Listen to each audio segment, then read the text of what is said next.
Hello friends, आज हम कक्षा 10 गणित के अनसॉल्व पेपर 2024 के प्रश्न पत्रों को हल करेंगे। इसमें बोर्ड एग्ज़ाम 2023 से 2017 तक आए हुए सभी प्रश्न पत्रों का संग्रह है। इसमें 2023 के सेट 1 822 DV के प्रश्न पत्रों को हम पिछले वीडियो में करा चुके हैं। आज हम 2023 सेट 2 822 DW के प्रश्न पत्रों को हल करेंगे। जो खंड अ में बहुविकल्पी प्रश्न है, इस बहुविकल्पी प्रश्न में 20 प्रश्न हैं जिसे आप लोगों को OMR शीट पर करना है। इसमें कुछ ऐसे प्रश्न हैं जिस पर स्टार लगे हुए हैं, तो यहाँ पे नोट में दिया है स्टार लगे प्रश्नों से संबंधित चैप्टर टॉपिक NCERT द्वारा हटा दिए गए हैं। तो इसमें जितने भी प्रश्नों पर स्टार लगा हुआ है यह NCERT द्वारा चैप्टर से हटा दिया गया है। इसे आप लोगों को नहीं करना है। फिर भी मैं आप लोगों को इसे करवा देता हूं ताकि आप लोगों को कोई अधिक परेशानी न हो। इसके प्रश्न 1 में दिया है निम्नलिखित संख्याओं में परिमेय संख्या है, जिसमें ए दिया है कर्णी में 9, बी दिया है कर्णी में 3, सी दिया है कर्णी में 0.1, डी दिया है 0.101110। तो इसमें से ऑप्शन नंबर ए जो है हमारा सही है, क्योंकि कर्णी में 9 जो है परिमेय संख्या है। अब इसके प्रश्न 2 पर हम आ जाते हैं। इसमें कह रहा है एक समीकरण युग्म x + y = 10, x - y = 4 का हल है। तो इसे हम हल कर लेते हैं। प्रश्न संख्या 2, एक समीकरण युग्म है। एक है x + y = 10, समीकरण 1 मान लेते हैं। एक है x - y = 4, इसे समीकरण 2 मान लेते हैं। इसमें देखते हैं ये y के पद जो हैं बराबर हैं और चिन्ह असमान है। तो समीकरण 1 में समीकरण 2 को जोड़ने पर यहाँ पे जोड़ेंगे तो यहाँ पे y से y कट जाएगा, x में x को जोड़ेंगे तो 2x = 10 में 4 को जोड़ेंगे तो ये 14 होगा। x = 14/2, 2 से 14 को काटेंगे 7 बार में, x = 7। अब समीकरण 1 में x = 7 रखने पर, तो समीकरण 1 x + y = 10 है, तो x की जगह 7 + y = 10। यहाँ पे y = 10 - 7 होगा, y = 3। तो यहाँ पे x का मान 7 होगा, y का मान 3 होगा, जो हमारा इस समीकरण युग्म का आंसर होगा। तो यहाँ पे इसका option number B x = 7 y = 3 सही है। अब प्रश्न 3 पे आते हैं। बिंदु 5, 9 की y अक्ष से दूरी, तो इसे भी हम हल कर लेते हैं। ये तीसरा प्रश्न, हमारा बिंदु दिया है 5, 9, इसमें 5 जो है हमारा भुज है और 9 जो है ये कोटि है। तो y अक्ष से बिंदु की दूरी बराबर होता है हमारा भुज। तो इसमें भुज जो है हमारा 5 है, तो 5 आंसर हो जाएगा। तो इसमें ऑप्शन नंबर सी जो है 5 मात्रक, यह आंसर हो जाएगा। अब प्रश्न संख्या 4 पे आ जाते हैं। इसमें कहा है यदि एक समद्विबाहु समकोण त्रिभुज की एक भुजा 5 कर्णी में 2 सेमी है तो इसके कर्ण की लंबाई है। यहाँ पे एक समद्विबाहु समकोण त्रिभुज है। यहाँ पे प्रश्न संख्या 4, इसे A B C मान लेते हैं। ये जो समकोण त्रिभुज भी है और समद्विबाहु है। जब यह समद्विबाहु है तो इसके दो भुजा बराबर हो जाएंगे। तो इसकी भुजा जो है AB बराबर BC बराबर 5 कड़ी में 2 है सेमी, तो ये हमें कर्ण AC निकालना है। तो चूंकि समकोण त्रिभुज है तो यहाँ पे पाइथागोरस का प्रमेय लगेगा। AC पर स्क्वायर बराबर AB पे स्क्वायर प्लस BC पर स्क्वायर। तो यहाँ पे AC पर स्क्वायर बराबर AB के जगह पे 5 कड़ी में 2 रखेंगे, इसका स्क्वायर प्लस BC के जगह पे भी 5 कड़ी में 2 का स्क्वायर। तो AC स्क्वायर बराबर 5 कड़ी में 2 का स्क्वायर करेंगे, 5 पचे 25 दूना 50 हो जाएगा और प्लस ये भी 50 हो जाएगा। AC स्क्वायर बराबर 50 50 जोड़ेंगे 100 हो जाएगा। तो AC बराबर हमारा 10 सेमी हो जाएगा। ये हमारा आंसर हो जाएगा। तो इसमें जो है ऑप्शन नंबर ए जो है 10 सेमी सही होगा। अब 5वें प्रश्न पे आते हैं, जिसमें कह रहा है साइन स्क्वायर 18 अंश माइनस कास स्क्वायर 72 अंश का मान है। तो इसे हम हल कर लेते हैं। प्रश्न संख्या 5, साइन स्क्वायर 18 अंश माइनस कास स्क्वायर 72 अंश। तो इसे लिखेंगे साइन स्क्वायर 18 अंश को लिख सकते हैं हम 90 अंश माइनस 72 माइनस कास स्क्वायर 72 अंश। तो साइन 90 अंश माइनस थीटा बराबर होता है कास थीटा। तो इसे हम लिख सकते हैं कास स्क्वायर 72 अंश माइनस कास स्क्वायर 72 अंश। तो कास स्क्वायर 72 में से कास स्क्वायर 72 अंश घटाएंगे तो 0 हो जाएगा। तो इस प्रश्न 5 में ऑप्शन नंबर बी जो है 0 अंश सही होगा। प्रश्न 6 पे आते हैं। कह रहा है किसी धनात्मक सम पूर्णांक p के लिए प्रत्येक धनात्मक विषम पूर्णांक का रूप होगा। इसमें a दिया है p, b दिया है p प्लस 1, c दिया है 2p, d दिया है 2p प्लस 1। तो इसमें ऑप्शन नंबर डी जो है 2p प्लस 1 सही होगा, क्योंकि कोई भी धनात्मक सम पूर्णांक जो होता है 2p के रूप में होता है, तो उसमें अगर हम 1 जोड़ देंगे तो वह विषम पूर्णांक बन जाएगा। प्रश्न संख्या 7 पे आ जाते हैं। कह रहा है यदि संख्याओं 7, 8, यक्स 11, 14 का माध्य यक्स है तो यक्स का मान है। यहाँ पे संख्या दिया है, ये 7वां प्रश्न है।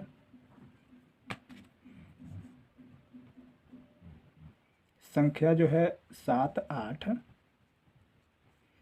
यक्स 11, 14, यहाँ n बराबर जो है हमारा 5 है। माध्य दिया है, माध्य बराबर यक्स। तो माध्य का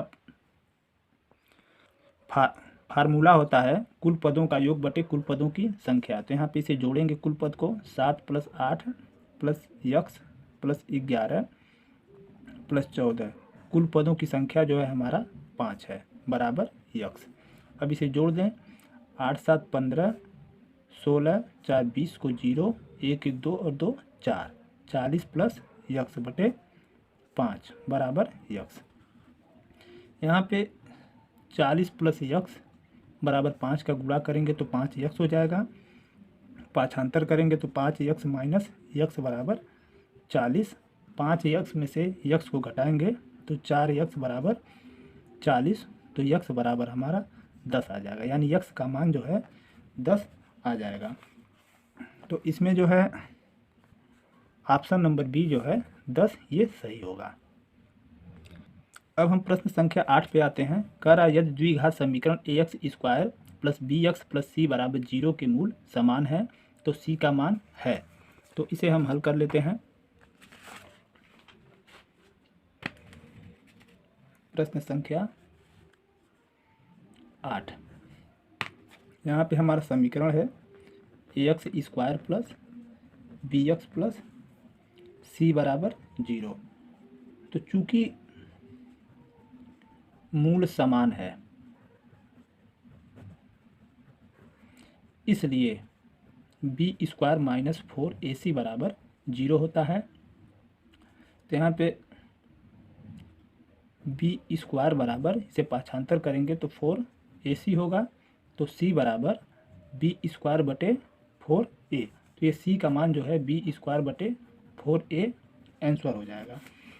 तो इसमें जो है हमारा ऑप्शन नंबर डी b²/4a ये सही होगा।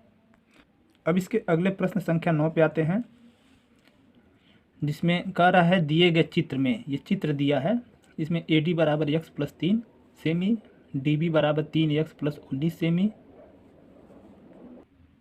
AE बराबर x सेमी, EC बराबर 3x+4 सेमी और DE समांतर BC तो x का मान है। तो सबसे पहले हम इसको हल करने के लिए चित्र बना लेंगे। प्रश्न संख्या 9,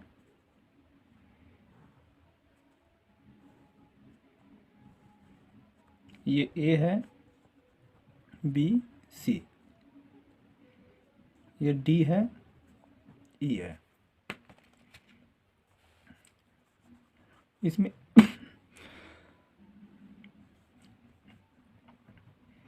AD बराबर x+3, DB बराबर 3x+19, AE बराबर x, EC बराबर 3x+4। इसमें चूंकि DE समांतर BC, तो इसलिए इसमें AD बटे BD बराबर AE बटे CE, ये जो है थेल्स प्रमेय से होगा। थेल्स प्रमेय से अब AD के जगह पे x+3 बटे BD के जगह पे 3x+19 बराबर AE के जगह पे x, CE के जगह पे 3x+4। अब इसमें हम तिरछा गुणा करेंगे, x+3 का गुणा इसमें कर दें तो x का गुणा 3x में करेंगे तो 3x², x का गुणा 4 में करेंगे तो +4x, 3 का गुणा 3x में करेंगे तो 9x प्लस 3 का गुणा 4 में 12 बराबर x का गुणा 3x+19 में करेंगे तो 3x² प्लस 19x, 3x² से 3x² कट जाएगा, ये 9 और 4 13x प्लस 12 बराबर 19x। 13x को 19x की तरफ ले जाएंगे तो 19x माइनस 13x बराबर 12। 19x में से 13x को घटाएंगे तो 6x बराबर 12, तो x बराबर ये 12/6, 6 से काट देंगे 2 बार में तो यहाँ पे x बराबर 2 आंसर हो जाएगा। तो इसमें जो है ऑप्शन नंबर सी जो है 2 सेमी ये सही होगा। अब हम इसके अगले प्रश्न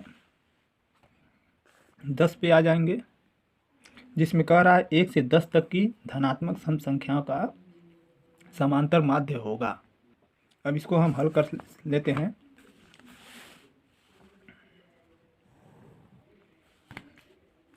प्रश्न संख्या 10, अब 1 से 10 तक सम संख्या जो है,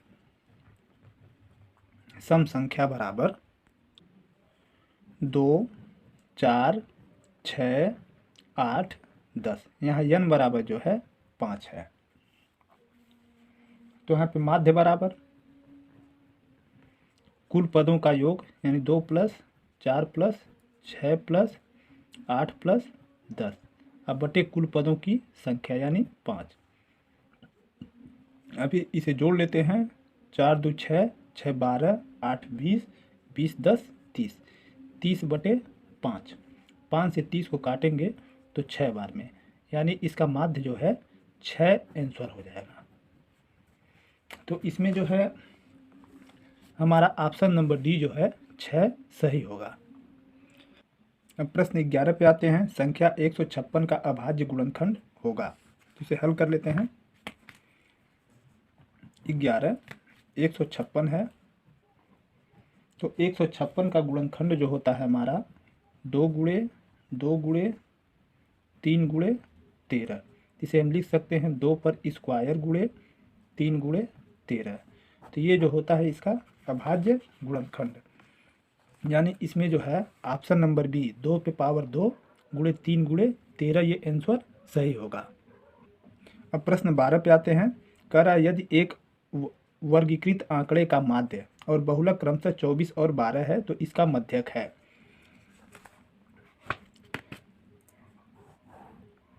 प्रश्न संख्या 12, इसमें जो है माध्य बराबर दिया है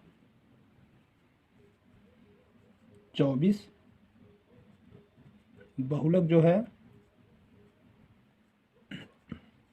बराबर 12। तो हमारा फार्मूला होता है बहुलक बराबर 3 मध्यक माइनस 2 माध्य। तो बहुलक जो है हमारा 12 है, 12 बराबर 3 मध्यक माइनस 2 गुणे माध्य जो है 24 है।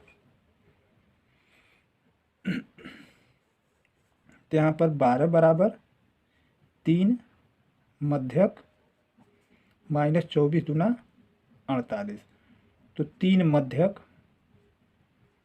बराबर 48 दूसरे साइड जाएगा तो 12 + 48। 3 मध्यक बराबर इसे जोड़ लेते हैं 8 2 10, 4 1 5 1 6 60 हो जाएगा। तो मध्यक बराबर 60/3 काट देंगे 20 बार में, जिसका मध्यक जो है 20 आंसर हो जाएगा। तो इसमें जो है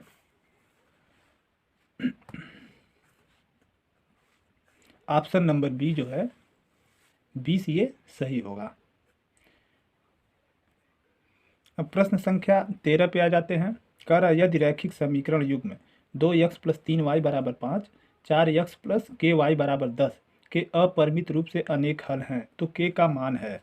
अब इसे हम हल कर लेते हैं।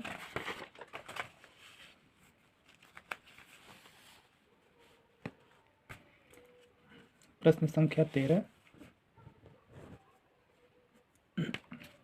यहाँ पे समीकरण युग्म दिया है 2x + 3y = 5।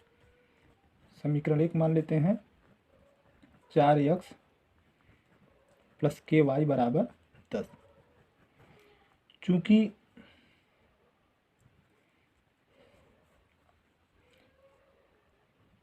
युग्म के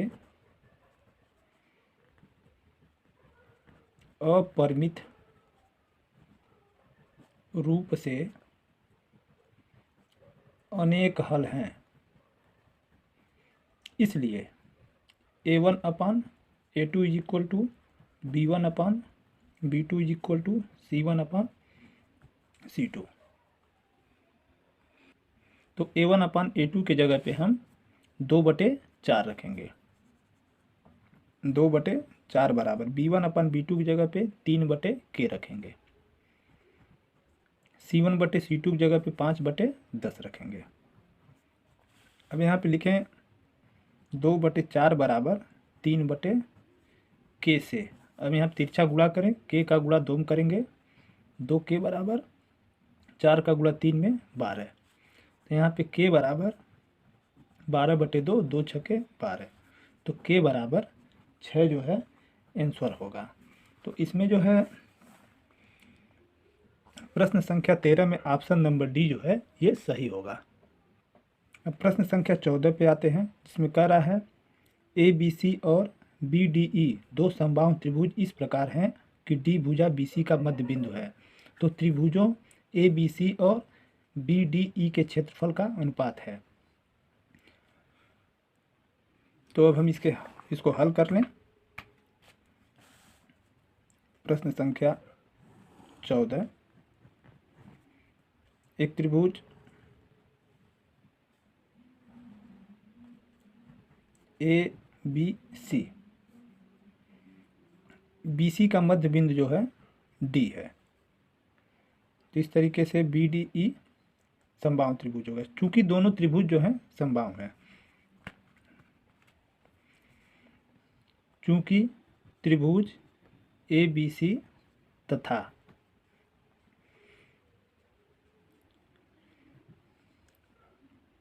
बी डी ई समबाहु है,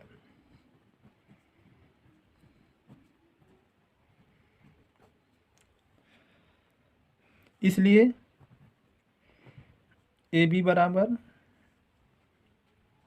बी सी बराबर ए सी तथा बी डी बराबर डी ई बराबर बी ई।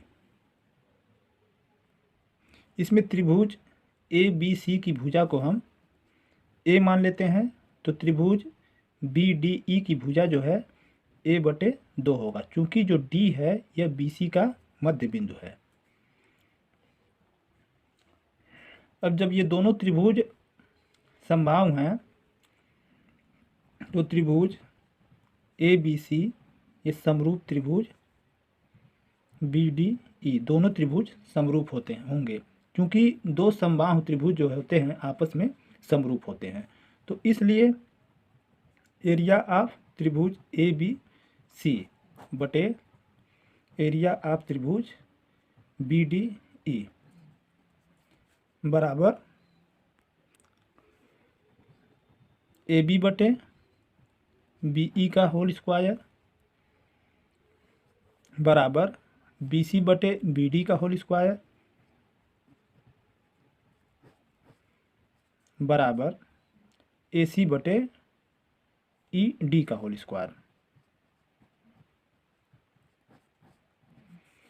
तो यहाँ पे ए बी के जगह पे हम ए रखेंगे, ए बटे बी ई के जगह पर हम ए बटे 2 रखेंगे, इस पूरे का होल स्क्वायर।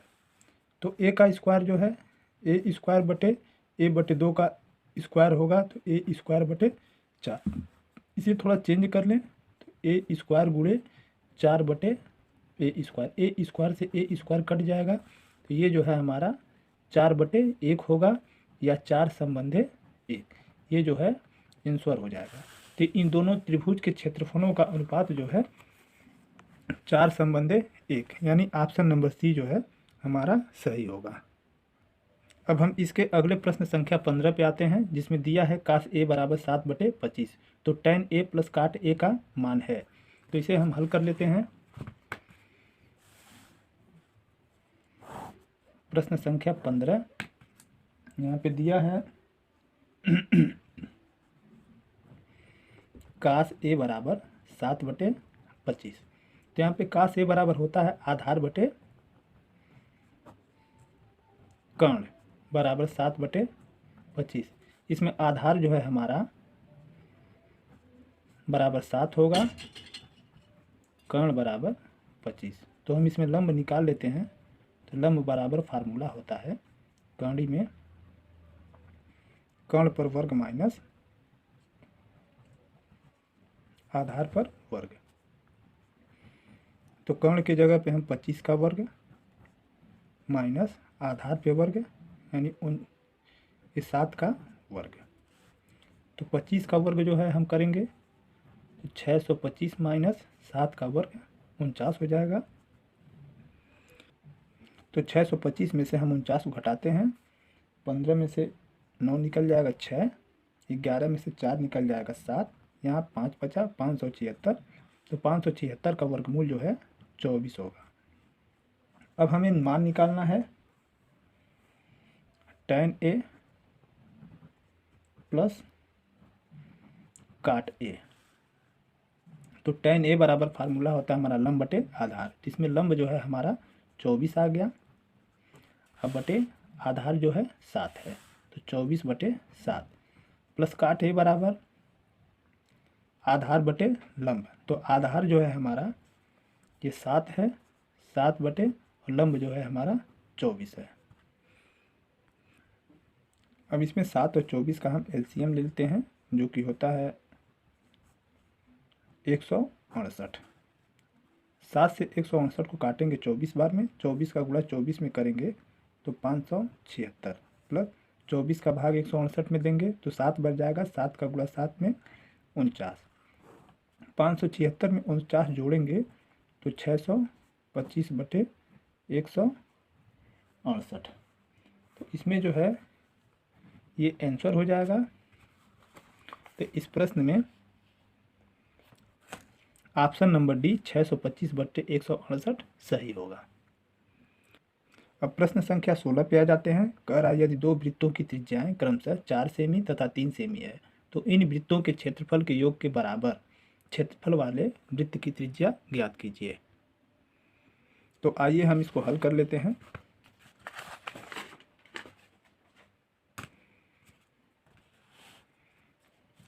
प्रश्न संख्या 16 जिसमें कह रहा है दो वृत्त हैं, एक की त्रिज्या जो है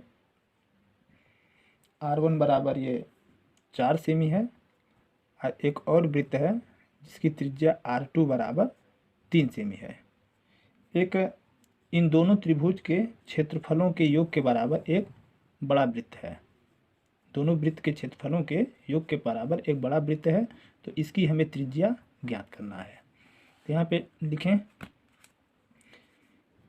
R1 बराबर 4 सेमी, R2 बराबर 3 सेमी। लिखें माना बड़े वृत्त की त्रिज्या बराबर कैपिटल R। तो बड़े वृत्त का क्षेत्रफल बराबर ये दोनों वृत्त के क्षेत्रफल का योग होगा, यानी पाई R1 square plus pi R2 square. तो बड़े वृत्त का क्षेत्रफल जो है हम लिखेंगे पाई कैपिटल R स्क्वायर बराबर, इसमें पाई कामन ले लें तो R1 square plus R2 square. अब इसमें पाई से पाई हम काट देते हैं। कैपिटल R स्क्वायर बराबर R1 की जगह पे 4 का स्क्वायर प्लस R2 की जगह पे 3 का स्क्वायर। कैपिटल R स्क्वायर बराबर 4 का स्क्वायर 16 प्लस 3 का स्क्वायर 9। तो कैपिटल R स्क्वायर बराबर 16 9 25। तो कैपिटल R बराबर 5 सेमी। तो इस बड़े वृत्त की त्रिज्या जो है 5 सेमी होगी, जो कि इसमें ऑप्शन नंबर ए 5 सेमी सही होगा। अब प्रश्न संख्या 17 पे आते हैं, जिसमें कह रहा है द्विघात समीकरण x square minus 3x minus 10 बराबर 0 के मूल हैं। इसको हम हल कर लेते हैं। प्रश्न संख्या 17 हमारा द्विघात समीकरण है x square minus 3x minus 10 बराबर 0। तो हम इसका गुणनखंड कर लेते हैं। तो यहाँ पे x स्क्वायर माइनस 3 के जगह पे हम लिख सकते हैं 5 माइनस 2, बाहर x माइनस 10 बराबर 0। तो x स्क्वायर माइनस ये 5x, ये चिन्ह बदल जाएगा, प्लस 2x हो जाएगा, माइनस 10 बराबर 0। x कामन लेंगे तो x माइनस 5 प्लस इसमें 2 कामन लेंगे तो x माइनस 5 हो जाएगा बराबर 0।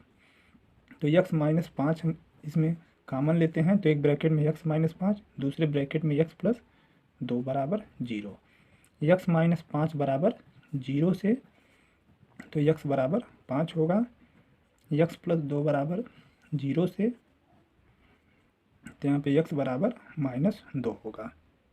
तो इस द्विघात समीकरण के मूल जो हैं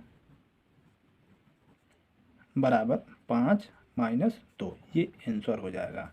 तो इसमें ऑप्शन नंबर बी जो है 5 माइनस 2 सही है। अब प्रश्न संख्या 18 पे आते हैं। कह रहा है यदि समतल मैदान पर एक मीनार की छाया की लंबाई उसकी ऊंचाई की कौणी में 3 गुनी है तो सूर्य का उन्नयन कोण है। तो यहाँ पे प्रश्न 18 में एक समतल मैदान है, इस पर एक मीनार है जिसे हम ए बी मान लेते हैं। तो इस मीनार की ऊंचाई जो है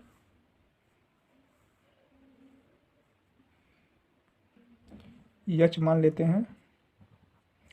तो ये जो है इसकी छाया, ये सी मानते हैं, इसकी छाया जो है इसकी ऊंचाई के कड़ी में 3 गुनी है, तो कड़ी में 3 एच हो जाएगा। तो यहाँ पे इस मीनार का उन्नयन कोण ये थीटा हमें ज्ञात करना है। तो यहाँ पे लिखेंगे माना मीनार की ऊंचाई ए बी बराबर एच मीटर। तो मीनार की छाया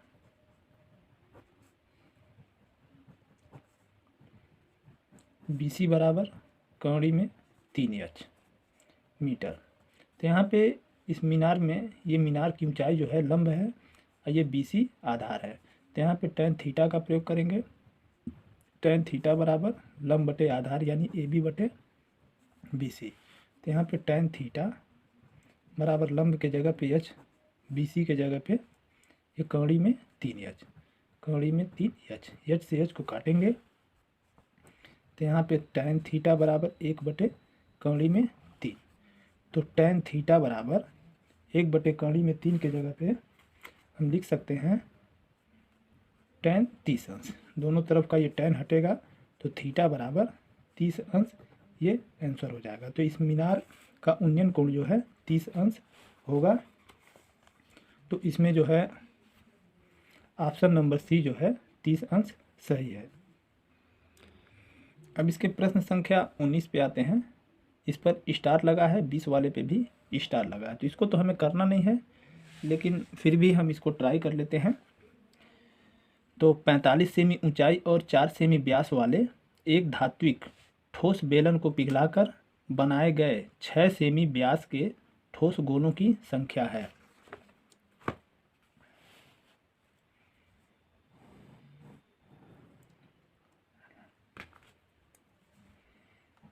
उन्नीसवां प्रश्न, एक बेलन है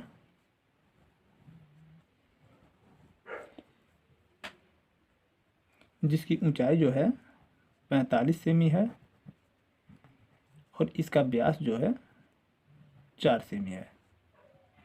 इसे पिघला करके एक ठोस गोला बनाया जा रहा है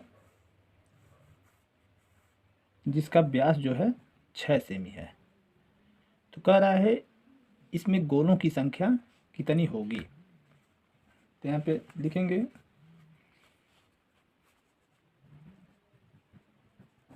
बेलन की ऊंचाई एच बराबर 45 सेमी, बेलन की त्रिज्या बराबर, चूंकि यहाँ पे व्यास दिया है 4 सेमी, तो त्रिज्या जो है इस व्यास का आधा होगा 4/2 बराबर 2 सेमी। गोले का व्यास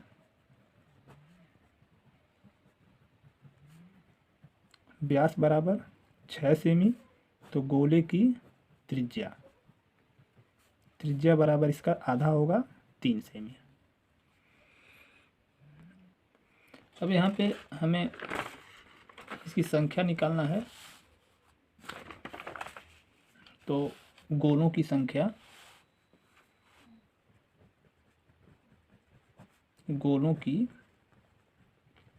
संख्या बराबर बेलन का आयतन बराबर गोले का आयतन। तो बेलन का आयतन जो होता है फार्मूला पाई r² इंटू एच। तो इसकी त्रिज्या, बेलन की त्रिज्या r1 मानते हैं, अब बटे गोले का आयतन जो होता है 4/3 पाई r पे क्यू। तो इस गोले की त्रिज्या r2 मानते हैं। अब इसमें पाई से पाई को काट देते हैं। r1 की जगह पर हम 2 रखेंगे, तो 2 गुणे 2 गुणे एच की जगह पे हम 45 रखेंगे, अब बटे 4/3 गुणे r2 के जगह पर हम 3 रखेंगे, क्योंकि गोले की त्रिज्या 3 है, तो 3 गुणे 3। 3 से हम 3 को काट दें तो यहाँ पे 2 दूना 4 गुणे 45, यहाँ पे 4 गुणे 3 तियाँ 9, 4 से 4 काट दें और 9 पचे 45। तो यहाँ पे गोलों की संख्या जो है 5 आंसर हो जाएगा, यानी उसमें 5 गोले बनाए जाएंगे। तो इस प्रकार इस प्रश्न संख्या 19 का ऑप्शन नंबर बी सही है। अब इसके प्रश्न संख्या 20 पे आते हैं, जिसमें दिया है यदि त्रिभुज ABC एक समबाहु त्रिभुज है, इस प्रकार है कि AD लंब BC तो AD स्क्वायर बराबर है। ये प्रश्न संख्या 20 है। एक समबाहु त्रिभुज है ABC, तो इसमें जो AD है यह BC पर लंब है, तो हमें ये AD स्क्वायर का मान निकालना है। तो चूंकि त्रिभुज ABC क्या है, समबाहु है, इसलिए AB बराबर BC बराबर AC, ये जो है तीनों भुजा आपस में बराबर होंगे, क्योंकि समबाहु त्रिभुज की तीनों भुजाएं आपस में बराबर होती हैं। यहाँ पे AD लंब BC दिया है, तो इसलिए ये बिंदु D जो है ये BC का मध्य बिंदु होगा, इसलिए D BC का मध्य बिंदु है। इसलिए ये हम लिख सकते हैं 2BD बराबर 2CD बराबर BC के, इसलिए 2BD बराबर 2CD बराबर BC के, इसे समीकरण 1 मान लेते हैं। क्योंकि ये AD जो है हमारा लंब है, तो इसलिए ये समकोण त्रिभुज बनेगा। तो यहाँ पे लिखेंगे समकोण त्रिभुज ADC में, समकोण त्रिभुज ADC में यहाँ पे पाइथागोरस का प्रमेय लगेगा, जो कि AD पर स्क्वायर प्लस CD पर स्क्वायर बराबर AC पर स्क्वायर। तो AD बराबर AD स्क्वायर बराबर AC square minus CD square. अब यहाँ पे AC स्क्वायर, तो AC के जगह पे हम